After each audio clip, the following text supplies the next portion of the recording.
It doesn't come as a great surprise to me to hear Pope Francis expressing deep concern for the plight of migrants, a theme that has become a cornerstone, really. The plight of migrants, the plight of the vulnerable, a cornerstone of his papacy. His passionate plea to the global community, particularly to those in positions of power, reflects his consistent advocacy for the marginalised and the vulnerable. And the pontiff didn't merely appeal to the emotional and moral responsibilities of individuals and nations, he framed the issue as one of grave moral consequence, going so far as to label the deliberate neglect of migrants as a grave sin. And his words resonate with the Catholic Church's long-standing teaching on the dignity of the human person. His reminder that you shall do no wrong or oppress a foreigner highlights the biblical and doctrinal foundations underpinning the Church's stance on immigration, the recognition of Abraham and Jesus as migrants themselves.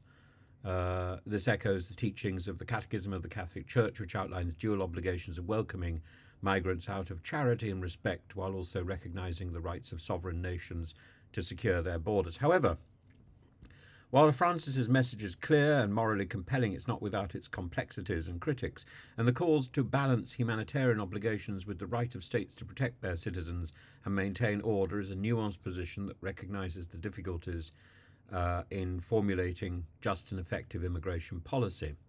This dual obligation, as outlined in the Catechism, acknowledges that while nations should be accommodating as possible, they must also consider the impact on their own societies, and they must uphold the undertakings that they've made internationally and nationally. So critically, while Pope Francis emphasises the moral imperative to care for migrants, there's a need also to consider the practical challenges that nations face in managing immigration, and the Pope's call for a global system of migrant governance based on justice and solidarity is ambitious and noble, but it requires a level of international cooperation and political will that's been elusive in practice.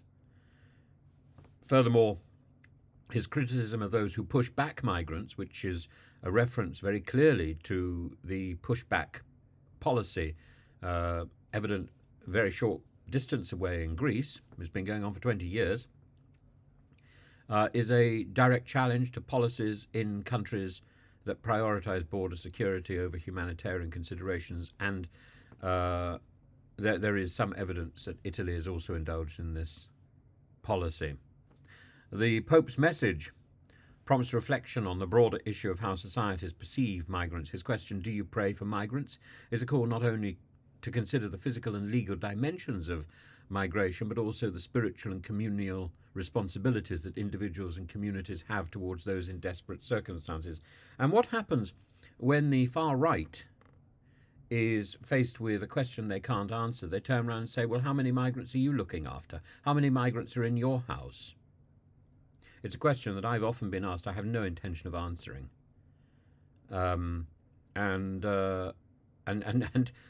Jacob Rees Mogg asks the same question effectively of the pontiff. It's quite an extraordinary piece of chutzpah on the part of this person who wears his Catholicism like some sort of badge of honour.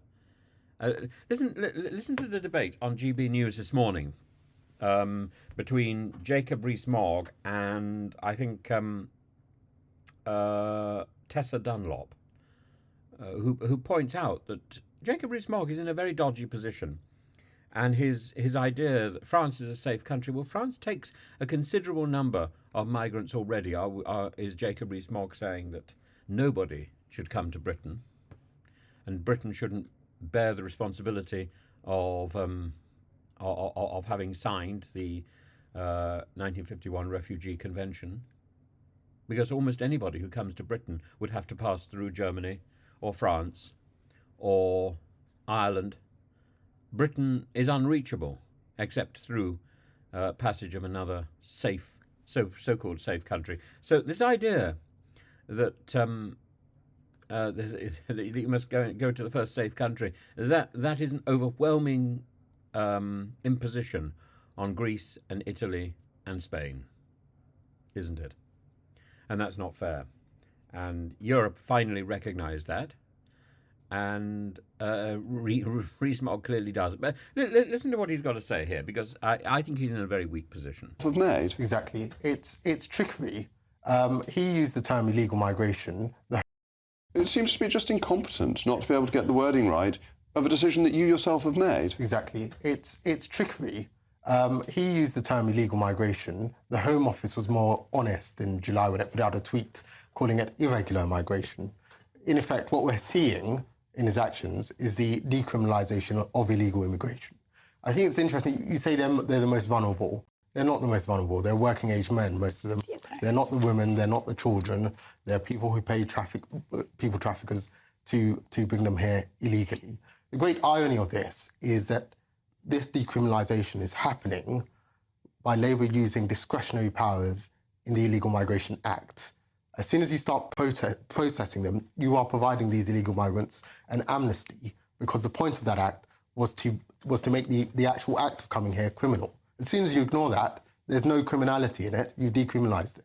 He's afraid. We've become so dehumanised around the way in which we perceive certain types of migrants. And I once again, and I never thought that I'd be doing this in front of Jacob, must revert to the Pope's script. He talked of people who are crossing seas and deserts to find a place where they can live in peace and security. Yes. These aren't evil, axe-wielding individuals. Tessa, these people are safe in France. Exactly. They're already safe. We've been through this, if Jacob. the Holy Father wants them so much, he can have them in the Vatican. OK, we've been through this. You are committing a grave sin, and I dread to think the Holy Father what the implications will be to the pearly gate. I just want to reiterate that what we've done, and it's indicative of the way in which Keir Starmer, who I believe for all his faults, has integrity. Do you? Yeah, I do think he has integrity. I thought that before the election. Yeah. I mean, but he's just been so dishonest day after day post-election. I think he's a bit rabbit in headlights. He's not used to having this power. He makes mistakes. But both him and Yvette Cooper have doubled down on the idea of the bad migrants, the wrong ones. No, these are the people so keen and desperate to get to Britain they'll stake their lives on it. These are the people we should be actively engaging with. We shouldn't be trawling around other countries for our migrants. We should be going to Calais with a clipboard. No, I think we should be helping the people left in Sudan and Somalia and so on. These are people who have thousands of pounds to pay to get here. They are working-age men, most of them. They're not the most vulnerable. This is nonsense. You know as well as I do that most migrants send forth their strongest member of the family to establish themselves, so they then summon the rest of their family. That's how migration works. It's how it's worked for centuries. And so you have Syrians, therefore the ones who are coming are not the most vulnerable migrants. They are from the most vulnerable countries, war-torn countries, Eritrea, Syria, they've already received. That's where they say they've already reached a safe Pope country. Francis's address is a powerful moral appeal that challenges both individuals and countries and nations to reconsider their approach to migrants and refugees. Clearly, Jacob Rees-Mogg just wants to close his ears to the leader of his religion. But the Pope's emphasis on the moral dimensions of migration is a reminder of the Church's role as a moral compass in global affairs. And I hope Jacob Rees-Mogg will prick up his ears and pay attention. I would love to have a proper chat with him about the moral issues of migration and the religious duty that is placed on us about migration, particularly given the role of migration in the three great faiths: Judaism, Christianity, and Islam. All the three great faith leaders were migrants. Abraham, Moses, Jesus, Paul, and of course the prophet. All of these great religious leaders were travellers, and you can go on across the world.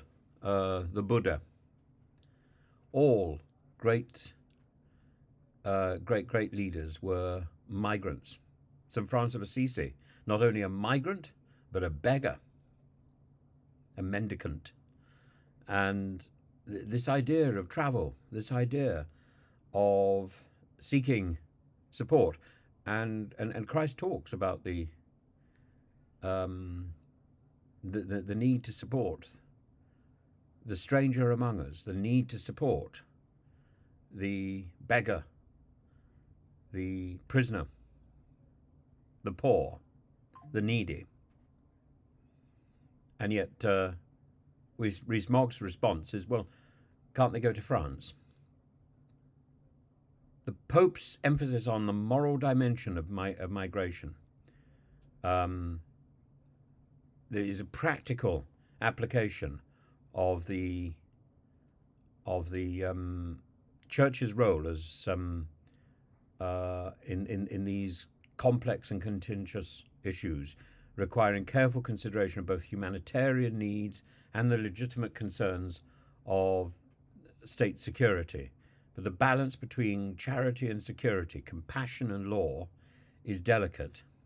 And Pope Francis' words, I think, serve as a guiding light in navigating this challenging terrain, that our first duty is to support the vulnerable.